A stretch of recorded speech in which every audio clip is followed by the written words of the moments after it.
Hello বন্ধুরা, welcome to my YouTube channel dot online বিজনেসে আপনাদের সবাইকে স্বাগতম। তো চলুন শুরু করা যাক।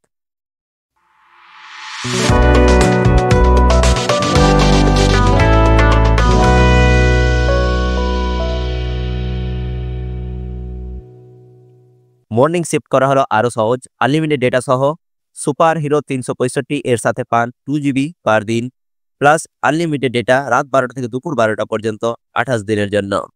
যে কোনো সিম থেকে ভোডাফোনে আসুন আর পেয়ে যান 365 টাকার রিচার্জ, সাথে 2 GB করে ডাটা এবং রাত 12টা থেকে দুপুর 12টা পর্যন্ত আনলিমিটেড 4G ডাটা পেয়ে যান 28 দিনের জন্য। 4G কাস্টমারের জন্য সুবর্ণ সুযোগ, আর সাথে ভোডাফোনে আসার জন্য গ্যারেন্টিওয়ালা সাই এলইডি বাল্ব ফ্রি। শুধুমাত্র ভোডাফোনে আসুন, যে কোনো সিম থেকে ভোডাফোনে আসুন আর পেয়ে যান 365 টাকার রিচার্জ, সাথে 2 GB করে ডেটা প্রতিদিন এবং রাত 12টা থেকে দুপুর 12টা পর্যন্ত আনলিমিটেড 4G ডেটা পেয়ে যান 28 দিনের জন্য। 4G কাস্টমারের জন্য সুবর্ণ সুযোগ, আর তার সাথে ভোডাফোনে আসার জন্য গ্যারেন্টিওয়ালা সাই এলইডি বাল্ব ফ্রি।